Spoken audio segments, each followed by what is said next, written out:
Hoover's Rotten Apple by Marcus Jarvis. Chapter 1. It was the best entertainment the ugly mug had to offer. Not that any detail regarding the current situation was admirable in the traditional sense. On the contrary, one prisoner's nose was completely crushed, flattened against his own face.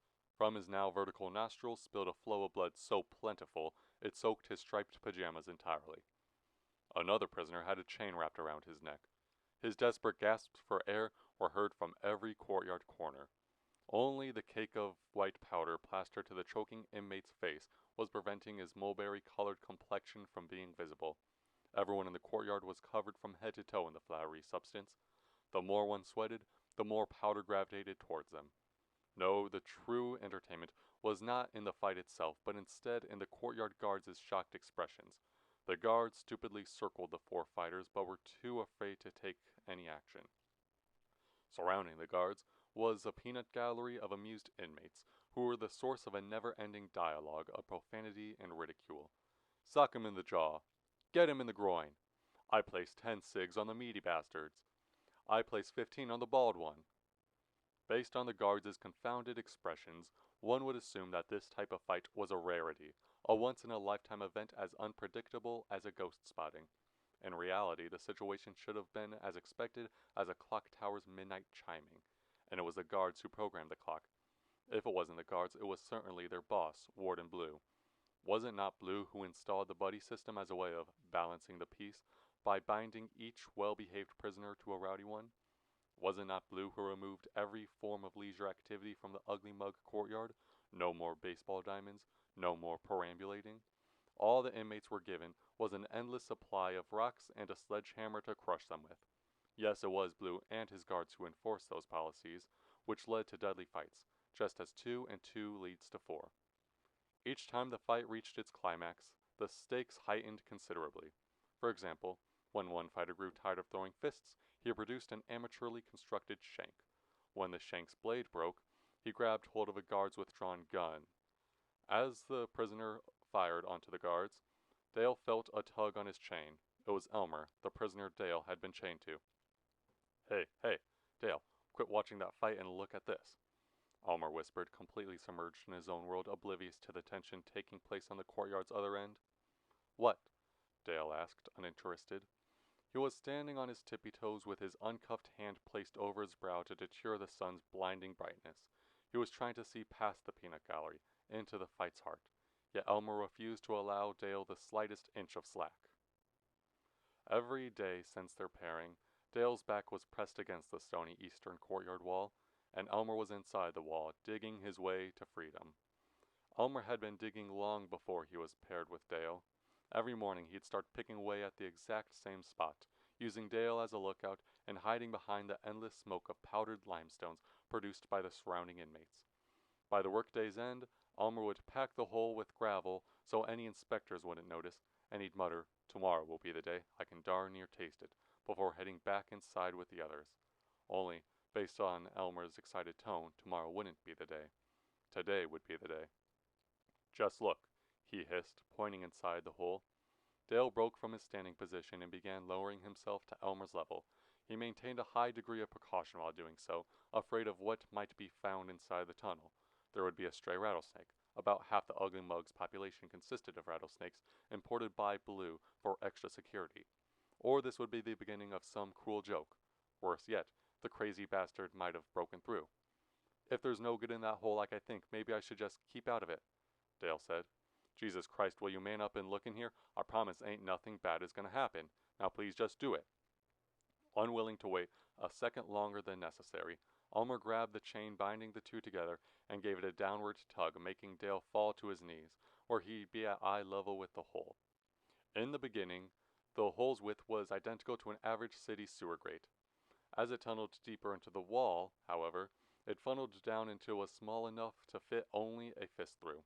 Coming from that fist-sized opening was a beam of light and a bright green world of prairie. Dale rose immediately. "Oh no, oh no, oh no, oh no, oh no. I don't think this is right, Elmer.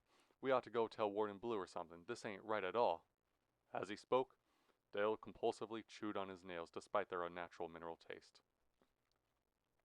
"No, You're gonna stand guard and make sure no one's looking our way, or I promise this hammer will go down your throat sideways. Understand, boy? Elmer was pointing his sledgehammer under Dale's nose. Dale gulped, returning his attention to the fight. Every guard on duty had joined in on the action since he looked away. Another pair of sorry inmates had gotten their chains tangled up in the mix as well. Elmer began dedicating every ounce of energy to destroying the wall, one vehement blow after the next. In the days prior, he cautiously knocked on the wall once per minute. One might mistake those occasional knocks for a nervous tick reminiscent to lip-licking before they'd suspect an escape attempt to be afoot. Now he was incinerating the stones composing the eastern wall at a rate too quick to keep track of. His free arm, along with the sledgehammer wielded, was a blur, and the knocking sound the sledgehammer produced was powerful enough to be mistaken for cannon fire. By the time the fight finished, 2 men were handcuffed to near corpses, 1 guard was shot through the knee, and the hole was expanded so Elmer could squeeze through with relative ease. Elmer did just that. Head first he began squirming right through the eastern courtyard wall. Not a single cell in Dale's being wished to follow Elmer's lead. He no longer wanted to be associated with the eastern wall in any way whatsoever. His fear of Warden Blue and the punishments Blue would bestow upon him were too dire. Yet once Elmer inched all the way through, and the chain around their wrists tightened, Dale's only remaining choice was to alert the guards, but that would get Elmer in trouble, and whatever cruel and unusual torment Blue would inflict upon Elmer, Elmer would surely pass down to Dale once they were rechained together. Yes, Rage wouldn't begin to describe how Elmer would feel if Dale snitched. He'd be nothing to Elmer but a rat. Creeping through was the only option remaining. Thus, into the rabbit hole Dale crept. His nimble body type allowed the passage through to be far less difficult than Elmer's. Within seconds, both Elmer and Dale were outside the eastern courtyard wall, unnoticed by guards and prisoners alike. The outside world's tranquility was a refreshment beyond comprehension. For a moment, all of Dale's tribulations were washed away by the gentle midsummer breeze. It smelled of honey and maydew. No scent of limestone was detected as he breathed in the fresh air, and the colors were the clearest Dale ever laid eyes on, from the green waves of untrimmed buffalo grass in front of him to the dome of infinite azure overhead. Every color outside the mug was pure, true, proud, and not dressed in white powder. The sun shone brighter outside the walls, and each gust of wind resembled a cooling splash of crystal water.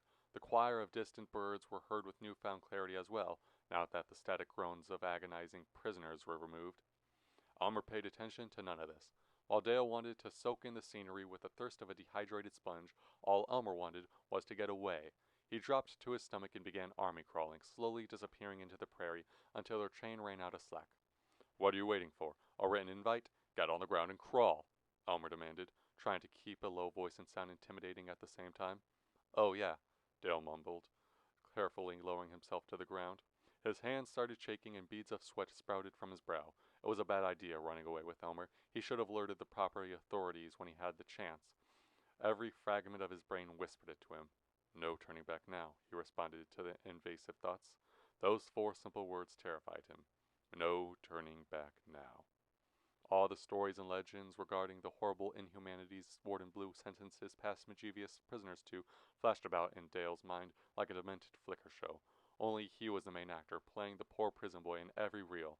Long solitary, broken bones, sliced eyeballs, waterboarding, getting hung by the toes, starving. All of it. He and Elmer crawled further away. No turning back now. "Pick up the pace," Elmer barked. "How about you slow down?" "Slug," was all Elmer said in return. The further from the prison they traveled, the faster Elmer crawled until Dale failed to keep pace and resorted to being dragged. Elmer continued powering through the grass despite Dale's troubles, growing closer to his destination with each breath. His destination was a faraway gravel road, wide enough for only 1 lane of traffic. Compensating the road's narrow width was an outstanding length spanning as far as visibly possible. Before the farm road came within view, however, their grand escape came to a dead halt. The sudden stop came shortly after Elmer's realization that he and Dale weren't the only ones swimming in the long grass. They had a stalker. He and Dale didn't see it at first, but they heard its rattle. Elmer, I think we've been spotted." Dale's voice was fragile. He felt the frigid fear trickle down his spine and disperse throughout his nervous system at a speed of light. "And not by the guards." "If it comes at you, just pick it up and throw it away," Elmer grunted, clinging on to his last scrap of gallantry. Of course it wasn't Dale the Rattler was after. From behind a mat of grass slithered a snake. It aimed for Elmer with the precision of a miniature torpedo. Elmer grabbed directly below its head and threw it away, back towards the prison. See how easy that was? No, no, no, no, no. Don't you know how to deal with snakes? Dale shook his head. Cut off one head, two grow back. We can't just throw them away. Elmer was provided no time to test Dale's logic, for two more snakes revealed themselves just as Dale concluded his sentence. After those were taken care of, 4 more awaited, followed by 6, and 8, and 10, and... Chapter 2. Someone was punching his office door at machine gun speed, and would have continued rapping at that pace for hours if that's what it took to be allowed entry. Ward in blue! Ward in blue! The guard yelled as he pounded. God damn it, you're gonna bust a hole in my door! Blue hollered, swinging his door open. What's happening? There been a riot? No, sir. Another fight? No. God damn it, does it have to do with the weather? There a twister? Hail? It was a beautiful day out, with only a handful of scenic clouds dotting the sky. It was also Iowa, where bad weather came and went as unexpectedly as a drifter beside the road. No, it's... The guard continued choking on his knotted tongue for another 30 seconds. The thought of slapping the sentence out of him crossed Blue's mind. Instead, he punched the oak door frame with his bare knuckles and yelled, Jesus Christ, speak! Ward in blue! Ward in blue! Yet another guard hooted as he sprinted down the hall leading to Blue's office. There's snakes outside in the prairie! I know there's snakes outside in the prairie. I'm the one who put them there, Blue hissed. But... After a century's worth of stuttering, the two guards simultaneously coughed up their words with enough volume to be heard from outside. But the snakes learned to jump! A long pause followed. A long pause filled only with the two guards' dog-like panting and the steady thumping of Blue's agitated heart. As they leaned against the doorway, both guards stared at Blue worriedly, waiting for him to respond with a panic equal to theirs. Instead, Blue said, What the hell are you two blibber-blabbering about? Okay, one guard began. So, me and Sam was up in the watchtower playing cards, to cool off after the big rumble. And then Sam saw something out in the prairie. I thought he was crazy when he says there's jumping snakes out there, but then I saw them myself. Really, there are some jumping snakes out in the prairie, and they were jumping towards us. I believe it won't be long before they use their new jumping capabilities against us, unless we act fast. Blue silenced the guard with an outstretched pointer finger. Wait a minute. Where did you say you saw them snakes? I told you. In the prairie. Yes, but where in the prairie? What wall were they jumping towards? Both guards looked to one another for a split second before returning their attention to Blue. The east wall, they said, starting to ride the same train of thought as Blue. Blue slapped a hand against his forehead and began pacing the office floor, contemplating nothing regarding the snakes. Instead, he questioned how many brain cells were shared among the two guards. He also mused over how to possibly inform the guards that the answer to his brain cell question was no more than 5. Or was he the idiot for manufacturing a work environment which only allowed muscular imbeciles to happily survive? No, Blue's office was large enough to only fit 2 idiots. No more, no less. Them snakes weren't jumping, you morons. They were being thrown. With the same dumbness of a toddler asking who's there during a knock-knock joke, Sam asked, But who'd want to throw snakes out in some field? Escape prisoner, you fool! Blue hollered. Somebody wasn't watching the weak spot well enough, and now I'm willing to bet my own skin that some little pest busted through and escaped. I want every prisoner inside and accounted for. The two guards stood with confused expressions. So Blue pointed out the door and screamed loud enough to send burning slobber up his throat. Go! The two guards jumped into the hall, leaving Blue alone in his office. His face became maroon, and rope-sized veins bulged from his neck and forehead. After taking a few seconds to appreciate the silence, he sent his closed fist to the red button laying on his desk, starting up the siren. It didn't take long for the guards to count everyone up and discover who escaped. Blue never hated 2 names of anyone more than when a guard reported back to him saying only Elmer West and Dale Hartsfield. Chapter 3. Dale didn't believe it. Two men dressed in striped pajamas, shackled together and covered in crushed rocks, managed to secure a ride from a completely random vehicle. They did so just outside a prison, nevertheless. The rattletrap truck was bouncing down the gravel strip just as Elmer and Dale reached the fence line dividing prairie and road. Certainly, Elmer wouldn't reveal himself until after the truck passed and was long gone. He could have withstood skulking in the snake-infested grass for just a whit longer. Dale suspected it would have been him, of all people, to surmount the wooden fence and surrender to the driver. Elmer defied every one of those expectations. He hurled himself over the fence line, never breaking eye contact with the truck's windshield, and rose a thumb. That's your plan? You think we can secure a ride by hitchhiking? Dale's thin jaw was ajar. Oh, I've been planning on doing so for more months than I can count. Now shut up and let good old Billy Brown do the talking. With that, Elmer ruffled Dale's hayloft hair and continued awaiting the truck's arrival. When the truck showed no sign of deceleration, Elmer performed the unthinkable for the millionth time that morning. Instead of sticking his thumb into the road, he stuck himself into the road. The oncoming truck's horn began bellowing immediately. There wasn't enough space for the truck to swerve around Elmer. The road was too thin, and Elmer's body was too wide. Whatever the terrified driver must have been thinking, Dale put into words. With a tug on his chain, Dale whined, "Get out of the road, you blockhead! You're going to get yourself squashed!" "I thought I told you to shut up, didn't I?" Elmer continued raising his thumb despite the redundancy in doing so. Dale tried pulling Elmer from the road, but Elmer remained stationary. The truck was coming nearer and nearer. Its driver continued punching at the horn over and over, until finally a much louder sound was produced from under the truck's frame. It was a screeching of rusty brakes pressing against the slowing tires. The truck came to a complete stop. The driver rolled down the window as fast as possible and began screaming at the two. "What do you two think you're doing? You're a couple of crazies. You're going to get squished if you continue playing the daredevil. I'll tell you what. Who are you anyhow, a couple of crooks?" Elmer didn't perceive a single word being barked. First, he replaced himself with Dale in front of the truck. Next, he made his way to the driver's side door and wiped away the metal door's dusty coating, uncovering a sticker displaying the truck's business.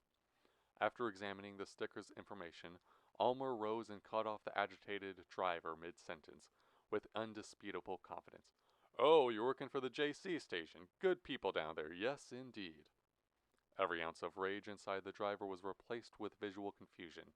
He squinted as though laying eyes on Elmer for the first time. "Sorry, haven't you met before?" he asked. Elmer chuckled. "I don't believe so, but you should know about me nonetheless, right? I'm the reason you're employed after all." He extended his hand and firmly grasped the driver's dead fish. "My name's Billy Brown, and this is my partner, Joe. And you are?" Lloyd." Without releasing Lloyd's hand, Elmer said, "Well, it's nice to meet you, Lloyd.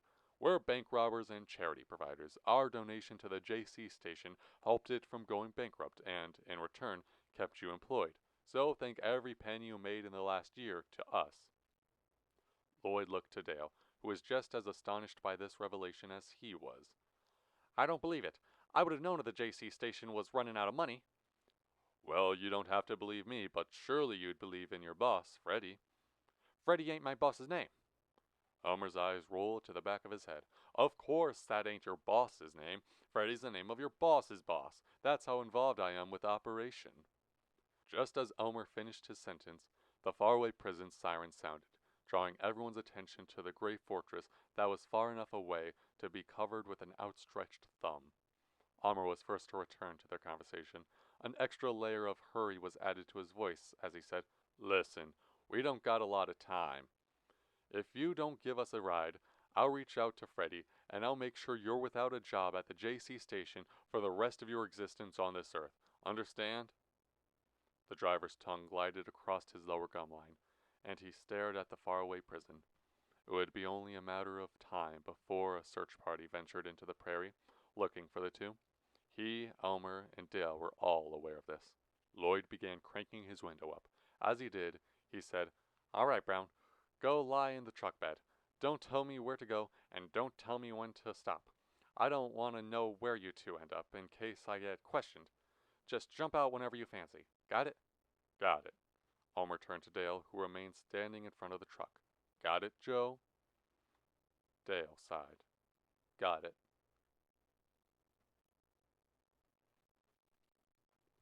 Chapter 4. The dirt road was cutting through an ocean of yellowing pea plants, leaving the prairie in the dust.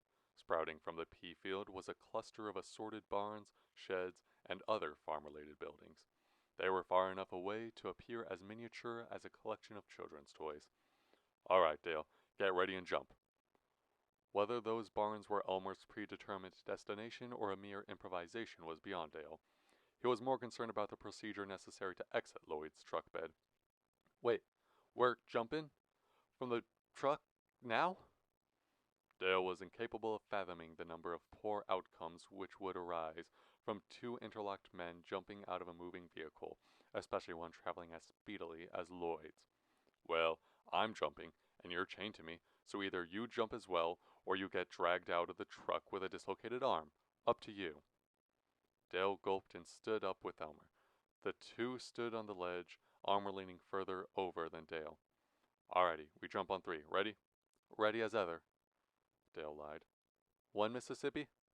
2 Mississippi? Before reaching 3, Dale's chain jerked forward at whip-crack speed, sending him flying from the truck and into the field. He and Elmer stayed low in the peas. Elmer watched the truck sink from view to assure Lloyd didn't notice their departure. Meanwhile, Dale waited limply for the fall pain to vanish before rising. Lloyd's truck and Dale's pain disappeared simultaneously, causing the two to stand with the same suddenness and harmony of 2 waffles protruding from a toaster. The farm was directly ahead. What was that about? Dale asked as they broke through the countless rows of pea plants leading to the barns. As he walked, he massaged his sore shoulder. We agreed to jump on 3, so we jumped on 3. It really was as easy as 1, 2, 3. I ain't sure how you managed to screw it up. 1, 2, 3? No, no, no, no, no. Everybody knows it's 1 Mississippi, 2 Mississippi, 3 Mississippi, Dale explained. What? Elmer nearly sounded insulted at Dale's claim. No, it ain't. Yes, it is. Counting's always been by the Mississippis, Dale whined. The two arrived at the village built from barns, silos, a 3-room farmhouse, and a show stage, all of which, including the house, was flaked with identically shaded creamy white paint chips.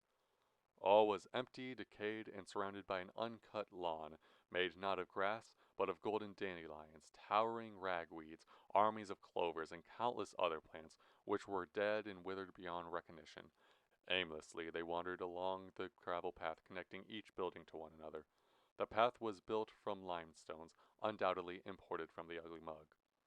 Elmer stopped to peek inside every building, only to uncover nothing every time. Mighty strange, eh? All these buildings and nothing for them to hold?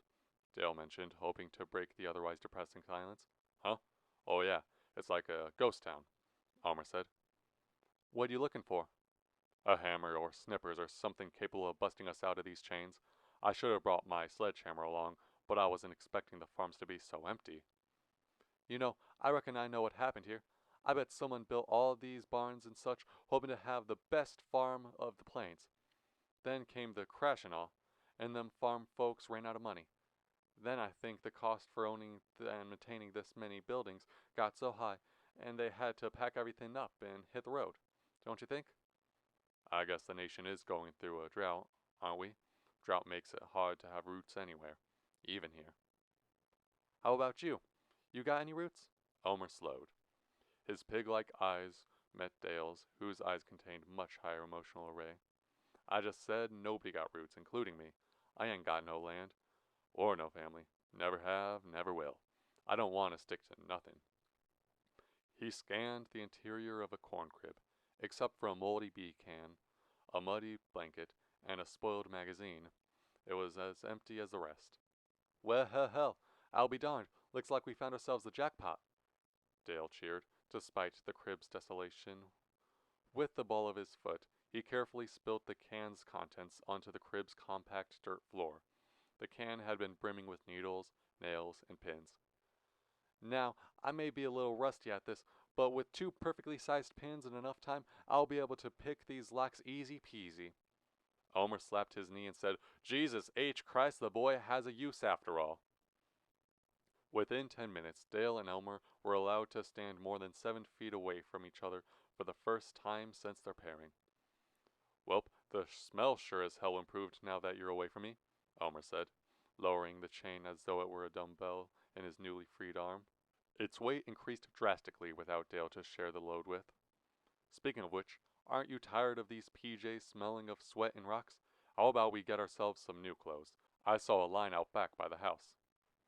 Dale didn't answer for the longest time, and when the longest time passed, all he had to say was, Sorry, Elmer, I ain't going with you. Okay, Elmer shrugged, but you still need some clothes that ain't all striped up if you want to be a free man, right? No, you don't understand, Dale said. I ain't going with you, 'cause I'm going back to the big house. I can't live life as you can, Elmer. On the run every day, being hunted, chased, hated by the law, no plans for tomorrow or even the next meal, not having nowhere to settle down. It's too much for me to handle. If I'm gonna be free, I want to live a normal life while doing so. Sorry. He pushed past Elmer and left the corn crib. Elmer stood watching Dale walk down the white gravel path, which eventually transformed into a driveway, and the driveway fed into a dirt road where they came from. Dale stood with his heels in the driveway and his toes in the road, waiting for the prison's direction to return to him. The mug was to the west. He turned but didn't start walking. Instead, he crashed to his knees. Before long, he lay limp in the dirt road. Elmer's shadow blanketed the unmoving body. Despite the shadow's darkness, the red spot dotting Dale's colic was too bright for comfort. A bubbly thought floated around inside the shadowy water of Elmer's mind, higher and higher until it popped. Did he just kill a man? The bloody chain loosened in Elmer's hand and fell before Dale's body.